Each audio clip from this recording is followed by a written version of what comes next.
میاں محمد صاحب رحمت اللہ نے فرمایا ہے کہ پانی بھرن سہیلیاں تے رنگا رنگ گھڑے بھریا اس دا جانیے جس دا توڑ چڑھے، یعنی سب سہیلیاں اپنے رنگین گھڑے لے کر پانی بھرنے چلی ہیں، لیکن کامیاب وہی کہلائے گی جو گھڑا بھر کر واپس پہنچے گی۔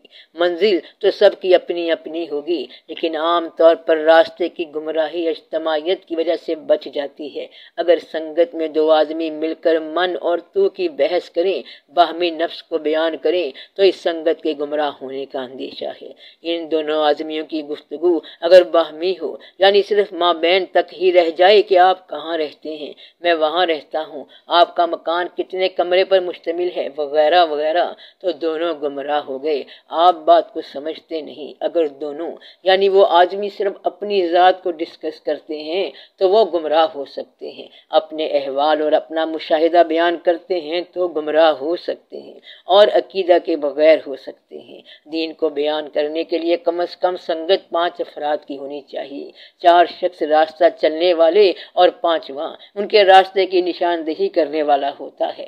4 آدمی فیصلہ کر کے اللہ کے نام پر اللہ کے راستے کی اگر بغیر کسی حوالے کے ہی تلاش شروع کر دیں تو بھی بالعموم کامیاب ہو جاتے ہیں، تو اس لیے ان کے گمراہ ہونے کا اندیشہ نہیں رہتا، کیونکہ یہ کراؤڈ بن جاتا ہے، ہجوم بن جاتا ہے، جماعت بن جاتی ہے۔ تو 4 بندے عام طور پر گمراہ نہیں ہوتے۔ گمراہی یہ ہے کہ اپنے نفس کی تائید کرانا، اپنے وجود کی تائید کرانا، اپنے جسم کی تائید کرانا یا اپنی ذات کو تسلیم کرانا، اور یہ سب گمراہی ہوتی ہے۔ اگر کسی کا منصب پیغمبری ہو تو وہ خود کو پیغمبر تسلیم کرائے گا، لیکن آپ کا ایسا کوئی منصب نہیں ہے، اس لیے آج کا انسان اپنی ذات کو تسلیم کرانا چاہتا ہے اور یہاں پر مار کھا جاتا ہے، کیونکہ اب کسی درویش پر یہ لازم نہیں ہے کہ وہ اپنے آپ کو اس طرح تسلیم کرائے، کیونکہ دین کا راستہ مکمل طور پر بیان ہو گیا ہے۔ تو دوستوں میں ذات کی پہچان کرانا دوستوں کی نفی ہو جاتی ہے۔ اگر 2 دوست مل کر تیسرے سفر پر روانہ ہو جائیں تو اس کا ثبوت کیا ہے؟ ثبوت یہ ہے کہ ان کی آپس کی گفتگو بند ہو جائے، یعنی میں اور تو کا سلسلہ ختم ہو جائے۔ اگر ایک ساتھی کہتا ہے کہ ادھر چلو تو دوسرا چل پڑتا ہے اور پھر یہ سفر چلتا رہتا ہے۔ میں یہ کہہ رہا تھا کہ اللہ کے راستے کے اس سفر میں بعض اوقات چلنے والوں کو اس راستے کی حقیقت آشنائی مشکل ہوتی ہے۔ اگر آشنائی مشکل ہو تو پھر آپ سنگت اختیار کر لو۔ عام طور پر ان راستوں پر چلنے والے نیک ہوتے ہیں یا کم از کم بدی چھپا جاتے ہیں۔ پیر صاحب بھی اس کی بدی کو چھپا دیتے ہیں، اس لیے جہاں بدی کو مدھم کر دیا جائے تو وہ راستہ نیک ہوتا ہے، اور جہاں پر نیکی کی جائے وہ نیک راستہ ہے۔ نیکی کے راستے پر نیکی کے لیے اگر انسان ریاکاری پر مجبور ہو جائے تو آج کے دور میں یہ بھی نیکی ہے۔ نیک راستے پر انسان نیکی ریاکاری کے طور پر کرنے پر بھی مجبور ہو جاتا ہے تو وہ بھی نیک راستہ ہے۔ ریاکاری میں نیکی کرنا بھی نیکی ہے، جھوٹ موٹ کی تسبیح کرنا بھی نیکی ہے۔ اگر آپ ریاکاری میں بھی نیک ہونا چاہتے ہو تو آپ کو نیک ہونے کی تمنا مبارک ہو، کیونکہ آپ کو نیک ہونے کا عمل تو نہیں آیا، لیکن نیک ہونے کی تمنا مبارک ہو۔ اگر کوئی جھوٹی موٹی نماز پڑھ رہا ہے تو نمازی تو مشہور ہونا چاہتا ہے، تو آپ اس کو معاف کر دو اور اسے آپ نمازی ہی کہو، کیونکہ وہ گنہگار تو مشہور نہیں ہونا چاہتا بلکہ نیک مشہور ہونا چاہتا ہے۔ وہ ریاکار ضرور ہے لیکن نیک مشہور ہونا چاہتا ہے، تو آپ اس کو نیک ہی کہو، پھر ایک وقت وہ توبہ کر کے اصل نیک بن جائے گا۔ اس لیے عام طور پر آپ اللہ کے سفر میں یہ دیکھیں گے کہ ابتدائی سفر کا خاصا حصہ ریاکاری کا ہوتا ہے۔ اس لیے عام طور پر آپ اللہ کے سفر میں یہ دیکھیں گے کہ ابتدائی سفر کا خاصا حصہ ریاکاری کا ہوتا ہے، اور پھر ریاکاری چلتے چلتے ایک دن عین تسلیم ہو جاتی ہے۔ تو ایسا ہوتا رہتا ہے کہ اگر جھوٹے آدمی نے سچا نام لیا تو سچے آدمی نے اس کا جھوٹ دور کر دیا، تو یہ سچ کا کام ہے کہ وہ بیٹھا بیٹھا اللہ کو پکارتا رہا، اس کا خیال کہیں اور ہے لیکن اللہ ہی اللہ کرتا جا رہا ہے۔ تو ایک روز اللہ کو پتہ چل گیا کہ فلاں شخص اللہ اللہ کر رہا ہے، اور پھر بات کائنات بن گئی۔ بس آپ کے عقائد درست ہونے چاہیے، پھر تو اعمال کی کمی بیشی اور ریاکاری بھی کور ہو جاتی ہے۔ اور یہ نہیں ہوتا کہ انسان پہلے دن ہی سے مخلص ترین ہوتا ہے، بلکہ چلتے چلتے ہی انسان سیکھتا ہے۔ اس لیے اس کائنات میں آپ چلتے جائیں، عقیدہ درست رکھیں، سفر کرتے جائیں اور ہم سفروں کی پہچان کرتے جائیں۔ ہم سفر وہ ہے جو اس سفر پر مائل ہو، اس سفر پر روانہ ہو اور جو آپ کے ساتھ چلنے کو تیار ہو جائے، اس کو ساتھ لے کر جائیں۔ آخر ایک دن منزل مقصود مل جائے گی تو یہ کائنات آپ کی پرورش کرتی ہے اور آپ اس کائنات کو کنٹریبیوٹ کرتے ہیں۔ کائنات ہی آپ کو سب کچھ عطا فرماتی ہے، تو اللہ تعالیٰ کے عطا کرنے کا شعبہ یہ پوری کائنات ہے۔ اللہ تعالیٰ ساری کائنات کے بارے میں قرآن پاک میں فرماتا ہے کہ کیا تم جانتے نہیں ہو کہ بارش کون برساتا ہے؟ ہم بارش برساتے ہیں، بارش سے زمین میں پیداوار اگاتے ہیں اور پیداوار میں جانوروں کے لیے چارہ ہوتا ہے اور پھر تمہارے لیے جانوروں سے دودھ آتا ہے۔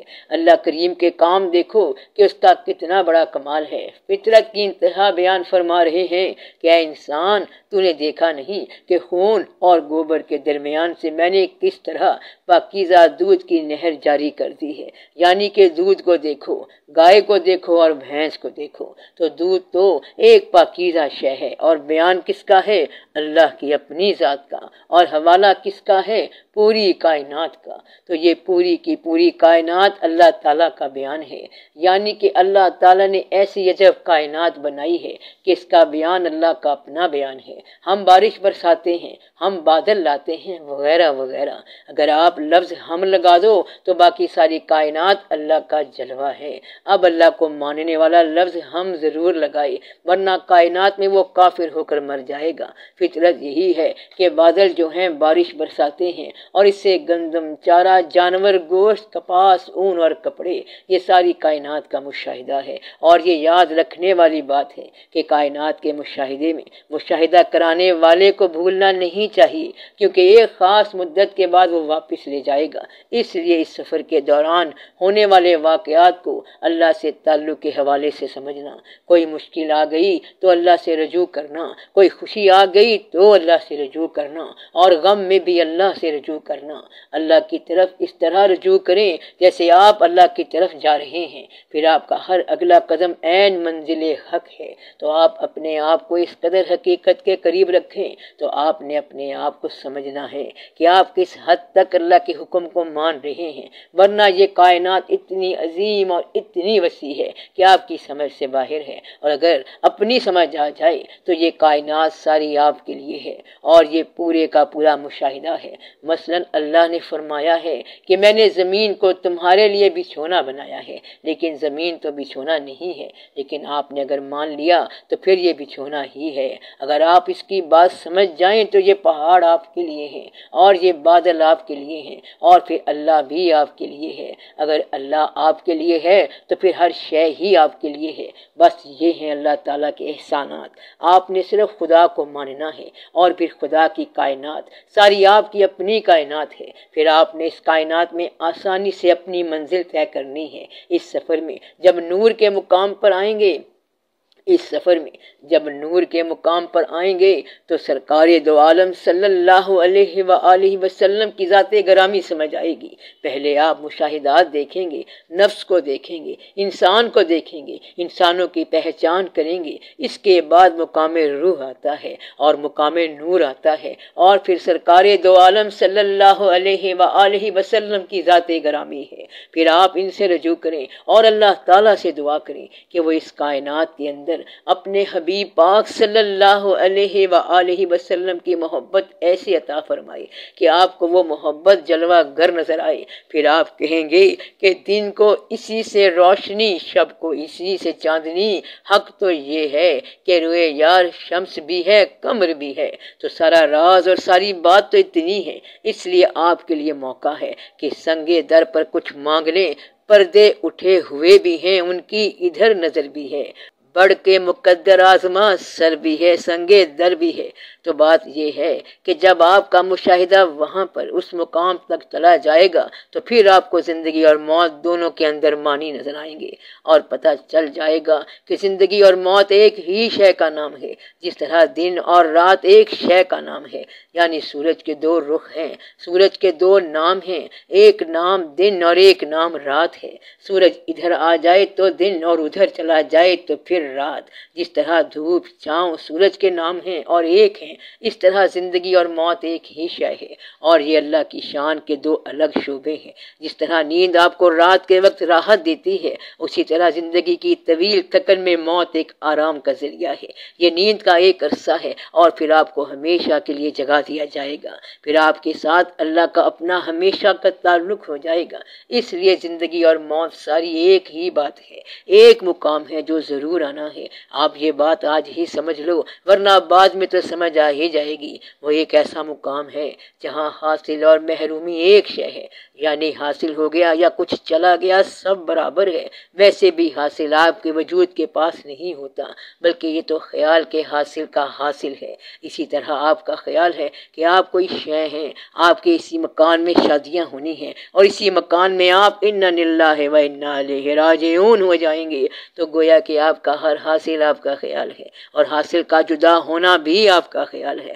مثلاً آپ کو مبارک ہو کہ آپ کے ہاں بیٹی ہے، پھر وہ بڑی ہو جائے گی، وہ بیٹی حاصل تو ہو گئی، اب جدا ہونی ہے، بلکہ آپ دعا کراتے ہو کہ اس کی رخصتی ہو جائے، تو گویا کہ بیٹی کا رخصت ہونا والدین کے لیے باعث مسرت ہے۔ تو اسی طرح سے ہے خوشیوں کا آنا، حاصل ہونا، حاصل کا چلے جانا اور خود رخصت ہونا۔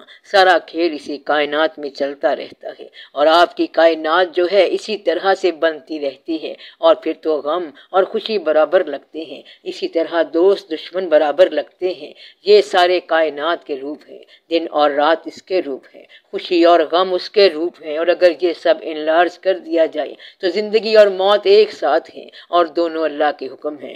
ایک حکم اس انداز کا ہو تو یہ زندگی، اور اس انداز کا ہو تو موت کہلاتا ہے۔ گویا کہ کائنات کے مشاہدے کے بعد جب اللہ آپ کو اپنا مشاہدہ کراتا ہے تو آپ اسے موت کہتے ہیں، حالانکہ وہ عین زندگی ہے۔ یہ زندگی حجاب ہے، اور یہ زندگی مالک سے دوری ہے۔ اس زندگی میں آپ اللہ سے دور ہیں، اور اس نے آپ کو اس کائنات میں انوالو رکھا ہوا ہے۔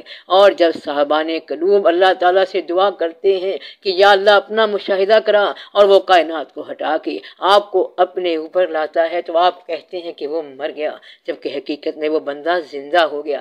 اس لیے کہتے ہیں کہ مرنے سے پہلے مر جاؤ تو وہ اصل زندگی آ جائے گی۔ کائنات اللہ کا روپ ہے، اور اس کائنات سے نکلنا اللہ کا اصل ہے۔ گویا کہ زندگی اور موت ایک ہی شے ہے۔ یہاں زندگی میں اللہ کا جلوہ ہے، اور زندگی کے بعد اللہ آپ ہے۔ جلوہ ذات سے آگے ہے، فقط ذات ہی ذات۔ تو یہ زندگی جلوہ ذات ہے، اور آگے فقط ذات ہی ذات ہے۔ اب چونکہ صرف جلوہ ذات ہے، اس لیے ہم جلوہ ذات میں محو ہیں، مبتلا ہیں۔ یہاں سے جب آپ نکلیں گے تو پھر ذات ہی ذات ہوگی۔ اب آپ خود پہچان لیں کہ زندگی کون سی ہے اور موت کون سی ہے، اور آپ کو کس پر زیادہ توجہ دینی چاہیے، اس کائنات پر یا کائنات کے بنانے والے پر۔ یہ راز واضح ہو جائے تو پھر آسانی سے یہ بات سمجھ آ جاتی ہے کہ انسان کا اس کائنات اور کائنات کے مالک سے کیا تعلق ہے۔